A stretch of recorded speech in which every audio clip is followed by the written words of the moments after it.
Good morning, my dear students. Today we discuss what is an embedded system. The embedded system is dedicated to specific tasks. I think we should understand what is general computer first. Then we go to discuss what is embedded system. A PC is able to work on different functions at the same time as I am typing a document on MS Word while listening to songs, downloading material, articles, journal activities are specified from Google Chrome. MS Word is special application software for documenting, music player for playing soundtracks. Chrome is a browser and all of these programs are running at the same time. I repeat, all of these programs are running at the same time. You understand what actual meaning of the general computer. General computers are able to work at different tasks while running different application softwares. Now we understand through the image. This is the CPU, this is the main memory control unit ALU, and this is the secondary memory like hard disk, RAM, and this is the output devices display, printers, input devices like keyboard, sensors. The computing devices like microprocessor has external peripherals like this, like this, real-time clock like this, USB like this, Ethernet, Wi-Fi, Bluetooth are connected to it and are visible outside. General purpose operating system is nothing but it's a multitasking environment. Generic algorithms had been implemented for perform parallel tasks. They are meant for faster processing. Complex operations like 32-bit, 64-bit addition and subtraction can be done. Cannot respond, interact with the outside analog world. The cost is high due to memory, random access memory, read-only memory. Power consumption and size are not major design constraints. Not real-time and reactive in harsh environment, user-friendly. Now we discuss what is an embedded system. The embedded system is dedicated to a specific task. As the name implies, it may be hardware or software integrated to perform a particular function. It uses a microcontroller, microprocessor to perform a single job.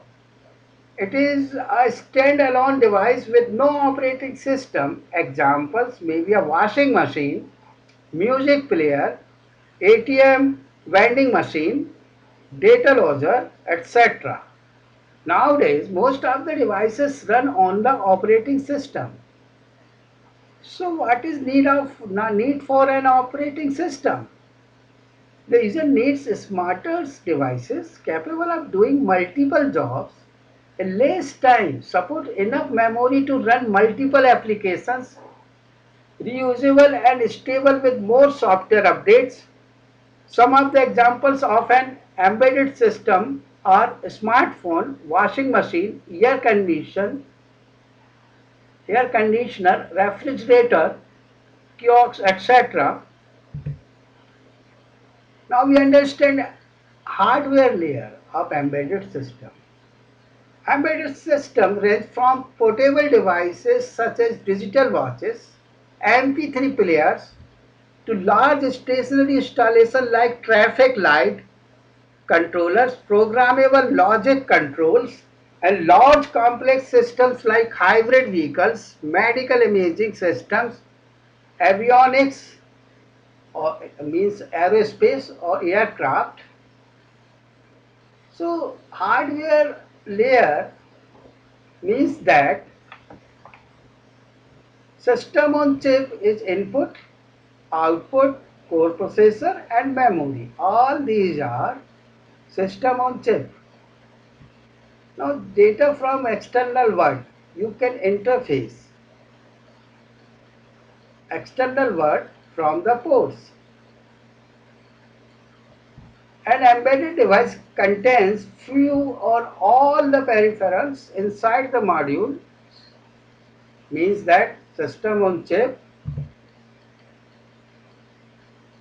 So I think you understand what is the embedded system. Now we discuss applications of embedded systems are present everywhere. Doesn't believe most of the people use without knowing. The beauty is that it is unseeable to the user, delivering a wealth of experience. Here are some of applications of the embedded system. Smart homes. Most of the products in our home are embedded, which are given excellent experience and comfort to the user. Examples are some security systems, set-top box, digital cameras, televisions, microwave oven, air conditioner, refrigerator, and much more. Applications of embedded system in offices. They are also into the commercial enterprise solution for internetworking business clients. Example are router, modem, printers, gateways. All these are embedded right now. Transportation. The automotive industry is well competitive worldwide. Some of the embedded subsystems in automobiles are anti-lock braking system, ABS system, air conditioning control, ignition control, airbag control, rain sensing wipers are all applications of embedded systems. Healthcare. In healthcare, that is a very useful field for the electronics and telecommunication students.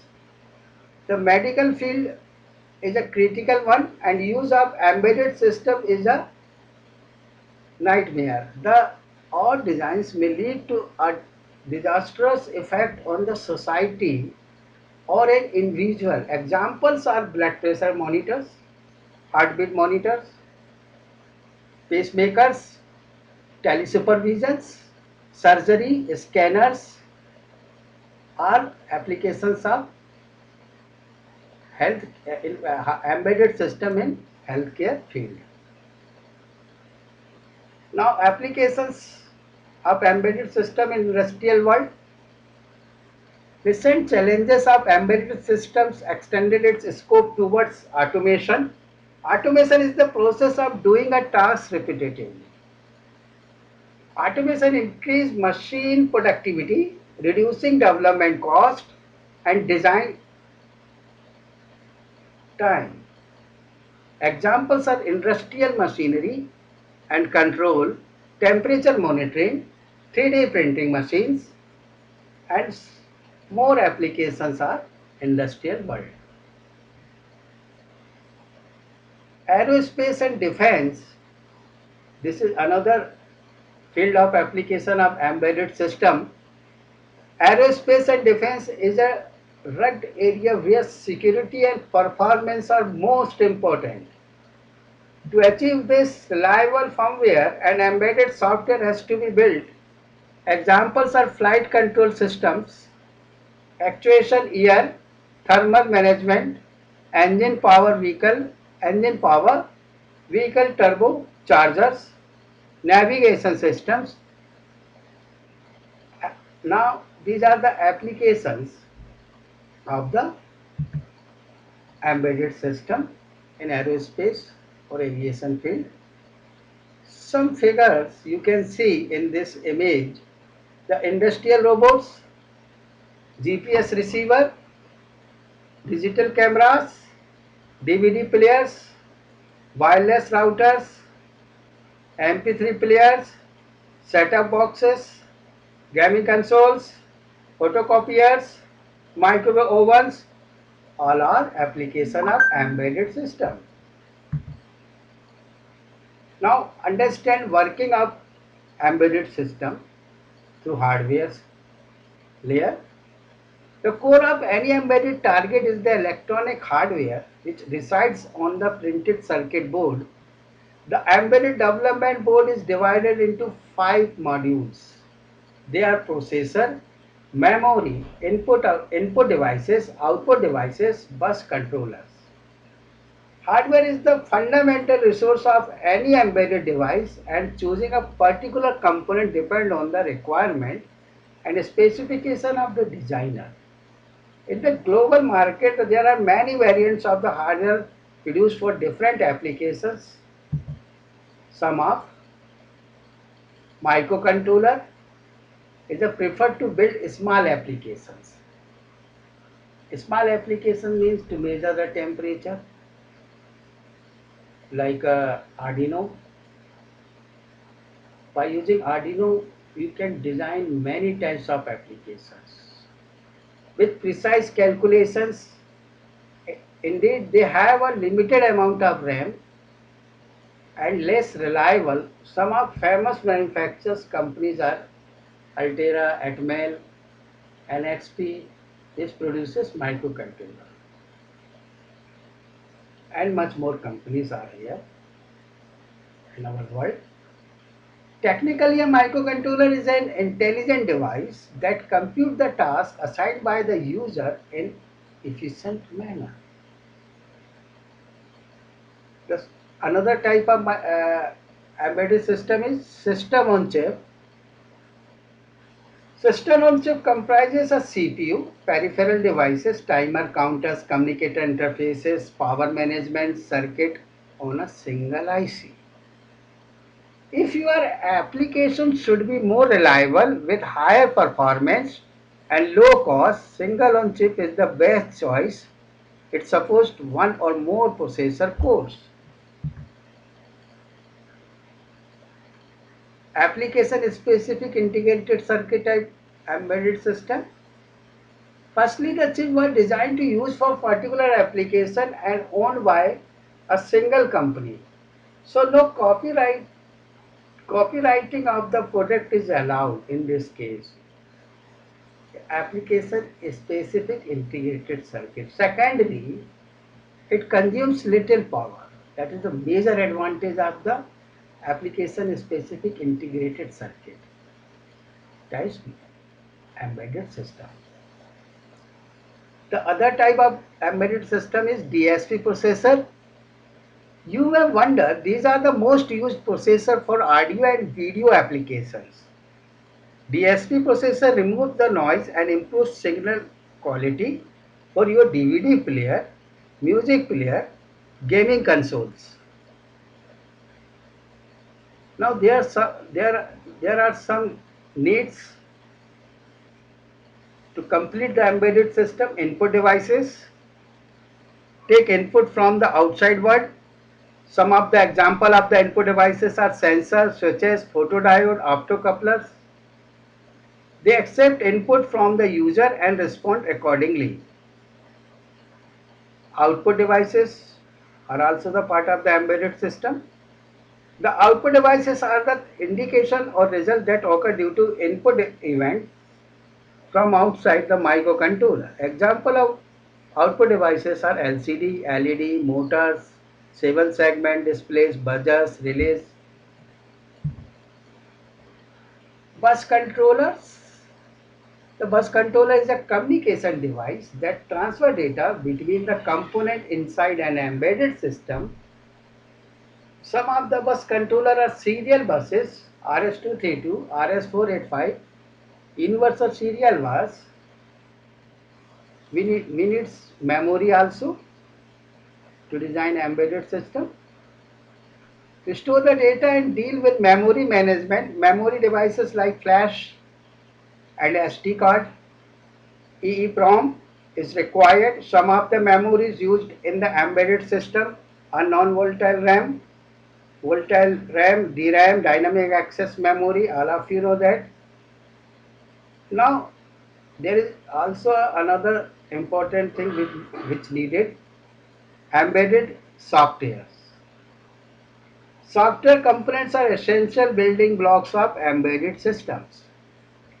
Embedded software, sometimes called as firmware, written for devices driver, operating systems, application software, error handling and debugging software. Working of an embedded systems, application software, system software, hardware layer, core processor, memory, output, input, data from external world. Device drivers. Device drivers are the core software component that control a peripheral device. A device driver is a piece of embedded code written for a particular hardware peripheral, maybe LCD, touch screen, USB, mouse, etc. Operating systems. An operating system is a system software that may manage the resources like memory, input output, managements, etc. In an embedded system, different types of operating system exist. Some of them are real-time operating systems, mobile embedded, standalone, network embedded systems. Favorable embedded programming languages which are used in embedded system. Most people don't know about programming language used for embedded systems. Technology is changing every day, so you need to update yourself in this competitive world. Most of the hardware platforms support multiple languages. For ease of development, it is required to learn other technologies or languages. Now we understand C. C language and operating system using C. We can design an operating system using C. The embedded C is the most widely used language for embedded system. It is developed by Sir Dennis. There is a question, why C for embedded system? Performance wise better, easy to use, more reliable, directly interact with the hardware. Another language, C++. There is not much difference between C and C++. However, here are some of the extra features included in C++. There is a question, why embedded C++ is needed? Security wise better than C. Much closer to real world applications. Easy to use. How does an embedded system work? There is a question. Every embedded computing device, it may be your computer, mobile, your laptops, your cell phones, has some inputs and corresponding outputs. Here is an example of how an embedded system works. It takes the analog digital input from the user. Examples are push buttons, keypads, sensors, touch screen. Then it processes the given input. Processing may be calculations or conversions. For example, an analog to digital converter converts a sensor analog input to digital output. After converting the analog value to digital output, in terms of bits or 101, you need to control using output devices. Examples are motor, LCD, touch screen. Interesting facts of embedded systems. Real-time reactive. The system is always ready to accept input, process the input and give the correct value, correct processing value. Low power consumption, compact in size, low cost, expected to work without human involvement. That is the automation. Ability to observe, react and control the external environment within a deterministic period. Now we discuss several steps to make your embedded product. If you are engineer, definitely you want to design the embedded system. Step first, understand the requirements. First of all, you need to know and understand the end user specifications. Then, step 2, examine. Analyze the components required to make the product. Step 3, design. It is the most critical phase of the development cycle. Developer needs to develop embedded hardware and software individually and integrate both. Step 4, develop. The programmer develops the prototype using available hardware and software tools to match the consumer specifications. Note, prototype is the sample version drawn up to test a concept. Step 5, test. The developer examines the application by running test cases to prove the possible potential of the prototype. Step 6, deploy. After testing the product, the developer checks the results in a real environment to realize the proof of concept. Again, note here, proof of concept is a technique used to validate an idea, but it may not be deliverable. Deliverable. Step 7, support and upgrade. Depending on the user requirements, support and upgrade have to be provided to add new features at regular intervals. Thank you very much. I hope you will continue my next classes. I believe that you have got a better understanding of this concept. Furthermore, any queries regarding to this concept, please give your valuable suggestion by commenting in the WhatsApp group. Thank you very much.